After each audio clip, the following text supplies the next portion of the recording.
কাল কি রান্না করব। প্রতিটা নারী আমার মনে হয় সংসারে এই একটা চিন্তা নিয়েই প্রতিদিন রাতে ঘুমাতে যায় যে কাল কি রান্না করব। আসসালামু আলাইকুম, হ্যালো এভরিওয়ান, আপুরা ভাইয়ারা আপনারা সবাই কেমন আছেন? আমি খাদিজা আবারও চলে এসেছি নতুন আরেকটি ব্লগ ভিডিও নিয়ে। আশা করছি সম্পূর্ণ ভিডিওটি সবাই দেখবেন এবং আমার পেজের সাথেই থাকবেন। তো প্রতিদিনই একটা চিন্তা ভাবনা করি যে আজকে কি রান্না করব, কি খাবো। প্রতিদিন এই চিন্তা কে কে করেন আমার মতো সেটা আমাকে অবশ্যই কমেন্টে জানাবেন। আর আমার আপুরা ভাইয়ারা যারা আমার ভিডিওগুলো দেখেন নিয়মিত, তাদেরকে অসংখ্য ধন্যবাদ যারা ভিডিওগুলো নিয়মিত দেখেন এবং শেয়ার করেন। আজকে আপনাদের মাঝে শেয়ার করব আমি সকাল থেকে বিকেল পর্যন্ত কি কি কাজ করি। তো সকালে উঠে ঘরটাকে পরিষ্কার করে তারপর আমি রান্না বান্না করতে থাকি। আবার অনেক সময় রান্না বান্নাটা আগে করে ফেলি, তারপর ঘর পরিষ্কার করি। এক এক দিন এক একটা রুটিন ফলো করি আমি, কারণ এতে করে কাজের প্রতি একঘেয়েমিটা আসে না। তো রান্না বান্না করছি একদিকে, অন্যদিকে আমার যেই রাতের থালা বাসনগুলো জমা হয়েছিল সেগুলো ধুয়ে নিচ্ছি।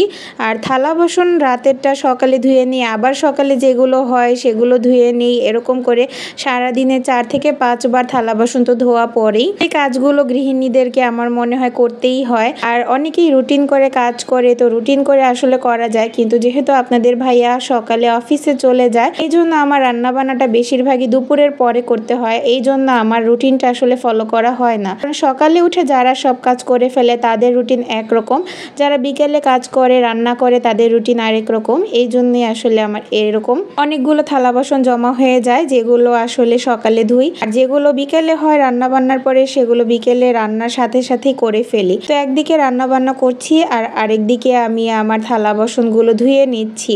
আর যেহেতু আমার এই বেসিংটা অনেকটাই ছোট, একসাথে অনেক থালা বাসন জমা, এই জন্য আর আমার করা হয় না। যখন যতটুকু থালা বাসন হয় আমি সেগুলো চেষ্টা করি ধুয়ে নিতে। এতে করে দেখা যায় যে 4 থেকে 5 বার আমার থালা বাসন ধোয়া লাগে প্রতিদিন। তো এই কারণে আমি চেষ্টা করি থালা বাসনগুলো ধুয়ে ফেলতে। আর এই থালা বাসনগুলো ধোয়ার পরে আবার শুকাতে হয় এবং শুকানোর পরে সেগুলো সেইখান থেকে আবার গুছিয়ে রাখতে হয়। প্রতিদিন এই কাজগুলো আমার করতেই হয়।